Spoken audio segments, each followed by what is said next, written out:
Good morning and happy Thursday. I am doing this at a little bit of a different time. One, because I got up late, but two, because I wanted to really, this is something that's been on my heart, and it's sort of, I've just been wanting to share this and kind of waiting for when I felt like it was the right time to share this, and I felt like today was the day. So welcome. It's about ready to get real here. So welcome. So glad to have you all here. So I hope that you are ready for some honesty, because I'm bringing the honesty today. I always try to be authentic, but today I just really wanted to share something that's been very much on my heart about why I stopped hustling and why I wish that I would have done it sooner. And this was inspired by Dawn.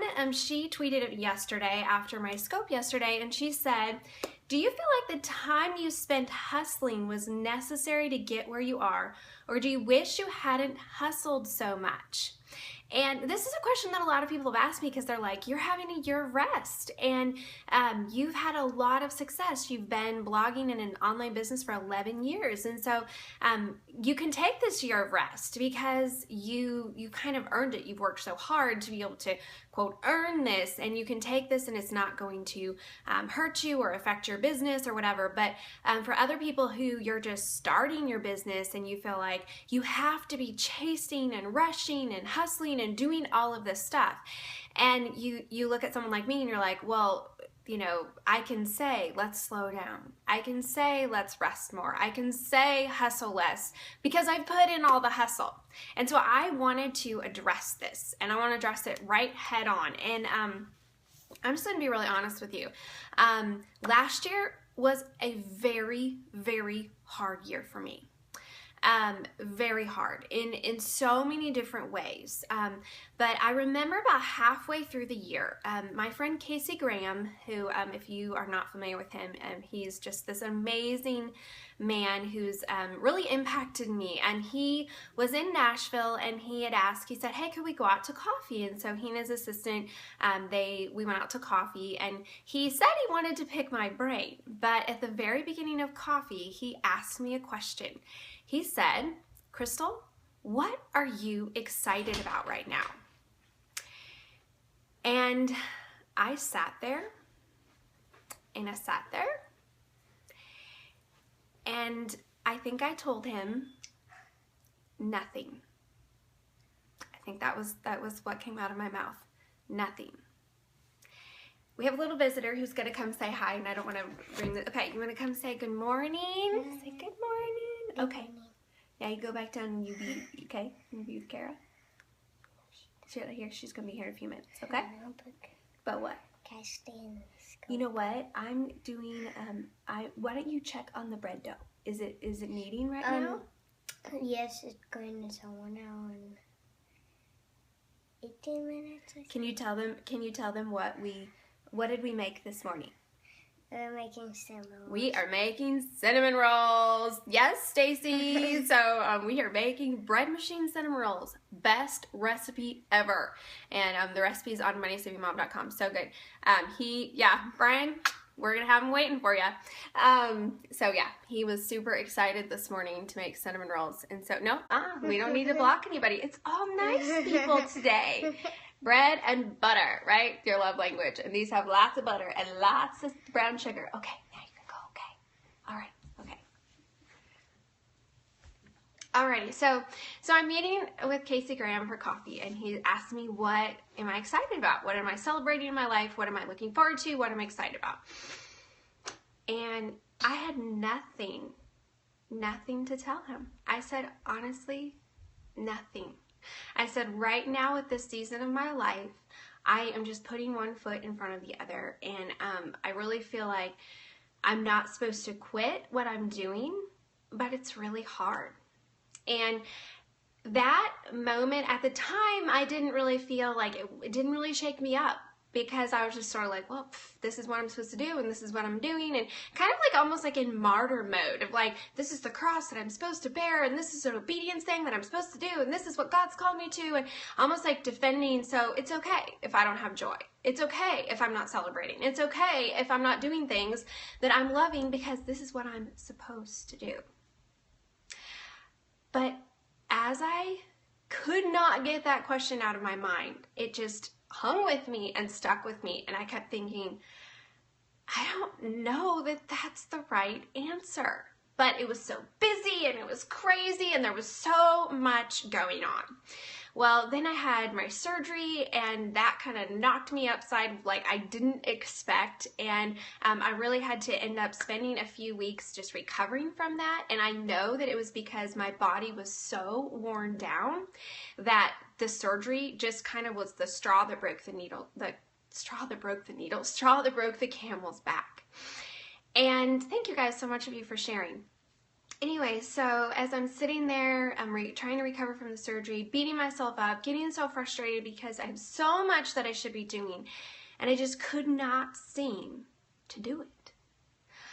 I just felt like I was in this funk, in the sense of that I was so tired that I couldn't do what I was supposed to do. And fast forward a little bit, and I had to go do a speaking event in Indianapolis. It was speaking at the MOPS conference, and I only had to speak 2 times. It was a very easy conference, but when I got done with my second talk, I could barely function. I just was like, I just need to sit down. I am so out of it. And just kind of realizing how worn down and worn out I was. Well, so I was just processing all that, and then when we went to South Africa, I was completely offline. And, I would check in a little bit. For the most part, I was completely offline.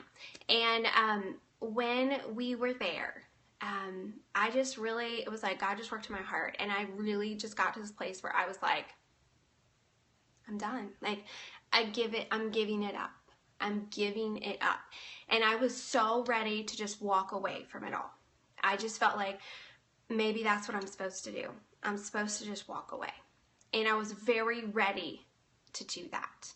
And I feel like God had to get me to that place of saying, God, it's yours. And I'm going to stop this whole madness.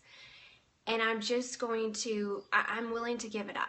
And being to that place where my identity wasn't in who I was online, or what I did online, or what I had done, or what I was doing, but my identity just really resting in my identity in Christ.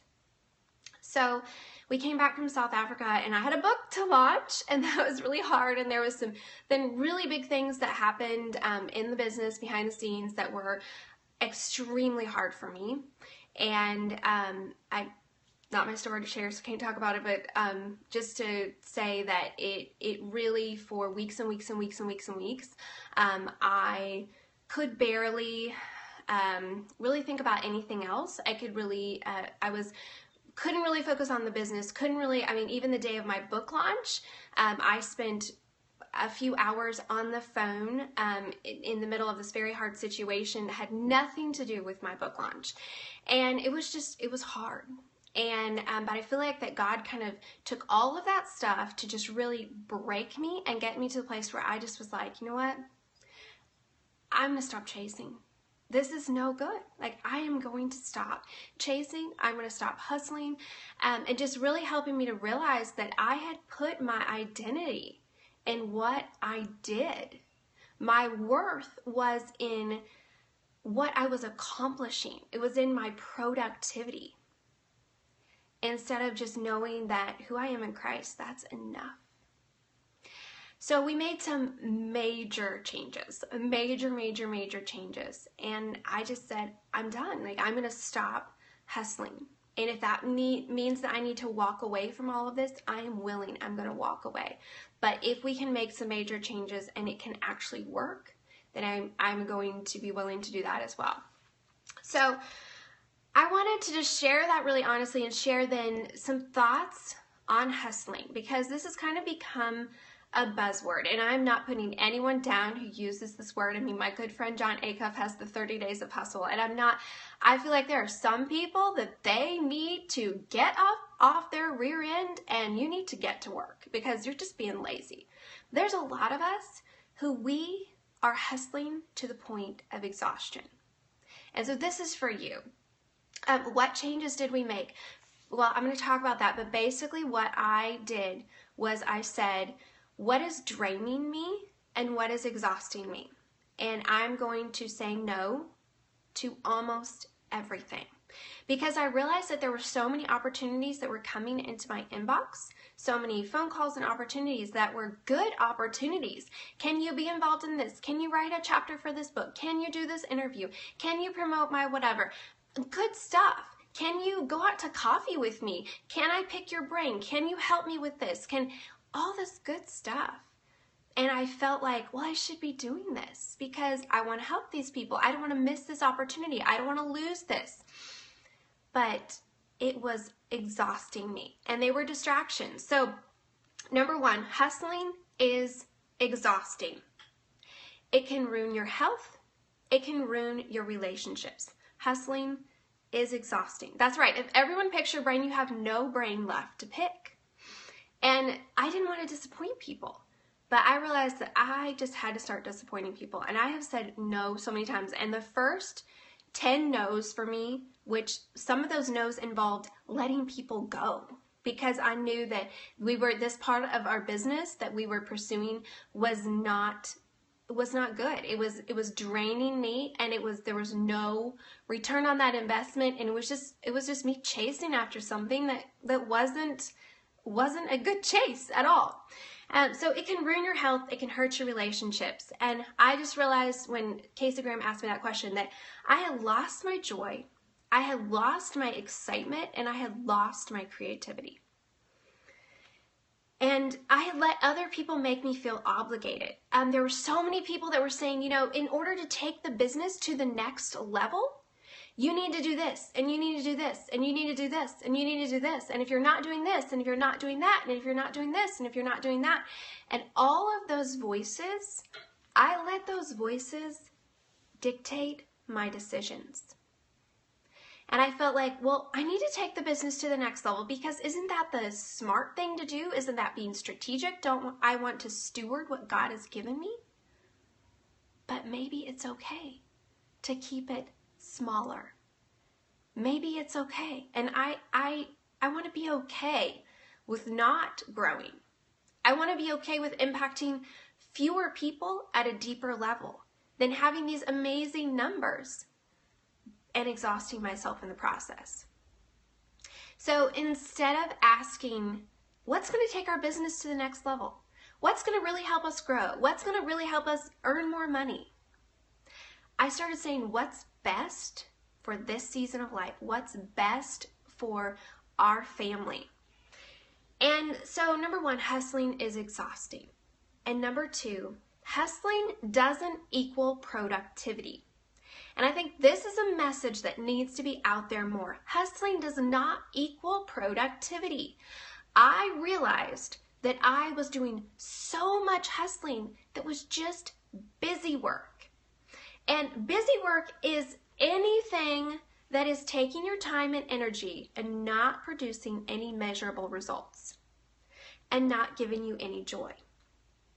So it's taking you away from more important work.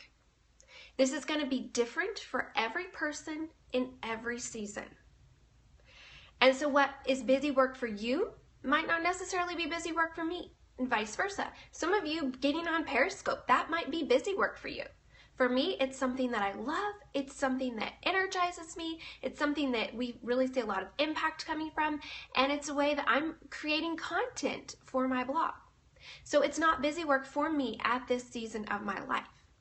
But there's a whole lot of other stuff that I realized was just busy work. A lot of the interviews that I was doing, to just be perfectly honest, I was doing a lot of interviews because it's hard whenever, this large magazine comes to you and they want to interview for a piece. You feel like, well, I should do that. I don't want to miss out on that opportunity. But then it would end up taking 45 minutes. And if you have 5 of those 45-minute commitments every week, that adds up to a lot of time that is taking you away from stuff that's a lot more important. Or doing an interview for someone for a blog post that they were doing, or writing a paragraph, even just a paragraph for someone for some project that they were working on. There was a whole bunch of these things. And I'm here to tell you that when you start in the online world and you start getting these things, you start feeling like, well, I really should be doing that because I want to help that person out, and I want to help that person out, and I want to help that person out. But it becomes busy work that is distracting you from what is most important. And for me, it was keeping me from really being able to focus on blogging. It was keeping me from being able to be with my family and give them 100% of myself. It was keeping me from being able to take care of myself. But it was hard because I've had to tell dear friends no. I've had to tell a lot of dear friends no in the last few months. And that's been really hard for me because I feel like I don't want to disappoint them. I know what it's like whenever you're first getting started or you have this project that you're so excited about, and I don't want to tell people no.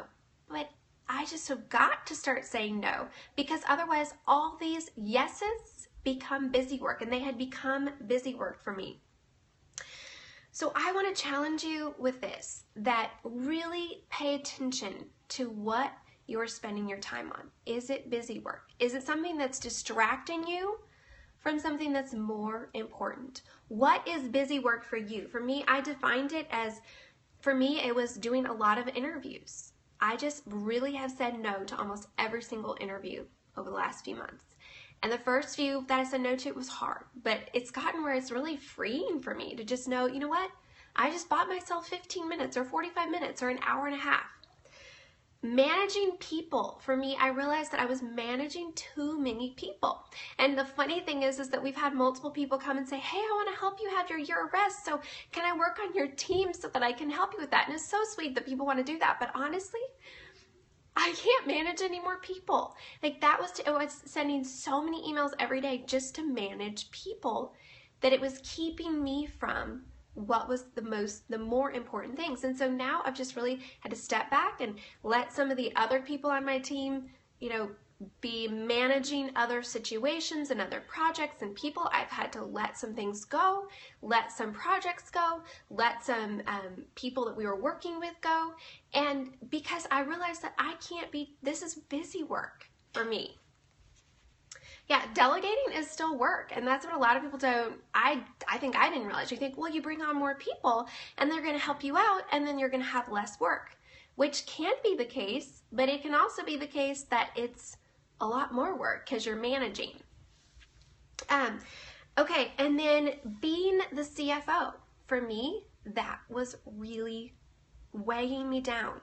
I was the one who was not only the CEO, but I was the CFO. So I was managing all of the strategy of everything, but then I was managing all of the finances in the sense of my husband he was paying all the bills, and he would, make sure that everything was taken care of there, and we have a CPA and someone who does our payroll. But I was the one who was looking at all the numbers every single month and stressing over, okay, we need to lower that. How are we going to fit this in? How are we going to do that? And I was looking at all the numbers every month and having to be the one to carry all the weight of those numbers. And it was too much for me. So, did you want to say something else? Did you have something else to say? I was doing you. Oh yeah, cute visitor. So for me, it was just realizing that was weighing me down a lot. And so we have brought on Brian, who is helping with that, and Jesse, who's stepped more into that role. And the two of them together, they are looking at all those numbers, and they are really, really overseeing that for me. And the biggest weight has been lifted off my shoulders. But a lot of this was me kind of feeling like, well, I'm the only person that can do it well, so I need to do it. And realizing that's not the case at all. I can empower other people and they can do a rock star job of it. I just have to let it go. So hustling is exhausting, and hustling doesn't equal productivity. Those are the two things that I have really learned about hustling. And I just, to be perfectly honest, last year I did so much hustling, and the numbers that we saw at the end of the year, for all the work and all the hustling were not at all what they probably could have been, because I invested so much in trying to, quote, build the business, and it just created more work for me, and it was just more money expended. And I lost my joy and I lost my creativity in the process. Not worth it. So sometimes more doesn't necessarily equal more money. It could just equal more stress. So I've really started asking myself, with every single opportunity and everything that comes in, every single request, will this give me joy? Will this give me joy? Am I super crazy excited about doing this? Asking myself, what do I really have to do? Yeah, Erin, that's so true. Money doesn't equal happiness. It doesn't. It does not equal happiness. What do I know will impact the bottom line? So really paying attention to those things that are busy work and those things that are actually going to not be busy work, and it's going to be good work that's going to have a good return on investment. What's draining me? So for me this year, I have just said no to so much, and pretty much I feel like I'm the no woman now. Every email that comes in, it's like no, no, no, no, no. And there's been freedom for me in that, because the few things that I've said yes to, I am so excited about them. And I have so much joy and excitement about the business stuff. I have so much joy and excitement about life again, because I'm only doing a few things. And so for those of you who have said, well, you know, I need to be hustling in order to get to a level that then I can choose those few things that I want to do that are going to bring me joy. I just challenge you, start right now. Start right now focusing on the few things that are going to make the biggest impact and the few things that are going to bring you joy. Do those things, because you'd rather have a smaller platform and earn less money and have more joy than build this great big platform and, you know, have all this big following but have no joy in the process. So that's what I wanted to share with you today. And if you have any questions related to this, I am more than happy if you want to email them in or tweet at me, because I feel like this is something that I'm just learning, and I'd love to hear your feedback and your questions from this, because we're on this journey together. And I just want to be open and honest with what I'm learning, and just open and honest with you so that hopefully you can learn from my mistakes and not repeat them. But I can just tell you that I have had so much joy in my life this year, so much joy. Like, I went to church on Sunday and I just was like, I'm so happy to be here. I'm just so happy to be alive. I'm just so happy. And I love my life again. And so it was worth all of those no's in order to say yes to a few things that are going to bring me joy. And I'm not just saying this because, you know, the last 3 days I've had joy. It's actually been ever since. I mean, I really feel like December, I went into December and I just felt like, it's my year of rest. It's coming. And just there was this joy that came back in the last 2 months. I've been doing a lot of processing, and a lot of, I feel like the quiet has brought up a lot of things for me that I've had to process through and grieve through and work through, but it's been good stuff. It's good work that's producing good results, and that there's so much joy that's coming from it. So anyway, I hope that encourages you today to just, you know, pay attention and not buy into the lies that hustling is going to get you where you need to go. Don't do that busy work. Don't compare yourself to other people and feel like you need to be doing what they're doing. Do what works for you. Do what brings you joy. Really ask, what will bring me joy? And then focus on that. So that's what I'm going to share with you. If you missed, I kind of feel weird saying this, but I'm doing a scope, a webinar this afternoon, and it's about how to get your first 10,000 readers. And so I kind of feel weird tacking that on to the end of this scope, but it is what it is, and I'm excited about the webinar, and it's one of the very few things I said yes to. So it's with Nick Stevenson, and he has really inspired me with what he's done with building email lists and marketing to those email lists. And so if you have not signed up, if you go to MoneySavingMom.com/scope, you can get the details on that, and you will also get a replay if you can't come live this afternoon. And for full disclosure, he's going to be talking about, he's going to do about 50 minutes of talking about just giving you lots of helpful information on building your list and how to market to the list. And then there's going to be a 10-minute pitch where he's going to talk about his course that he has. It's $597, so I know that's way out of the price point for a lot of you, but he's going to share about that. I think there's a lot of value in that if you are at a place where you might be able to spend that kind of money. He also has a $59 a month option for those that would work better. And then after his pitch, then we're going to do live Q&A. So I just want to be super upfront so you know what you're getting yourself into, because last time I did a webinar, a couple of people were kind of caught off guard that there was a sales pitch. So he has to earn money too, and he's been super kind to do this webinar for my audience. He's not doing very many webinars with his launch, but he said he would do one with my audience. So we're going to do that this afternoon. So go to MoneySavingMom.com/scope. to sign up for that if you're interested, and I'm going to hop off and hop back on and do the scope on the life-giving home. So that will be in just a second. So thanks so much for joining me this morning. Have a great day.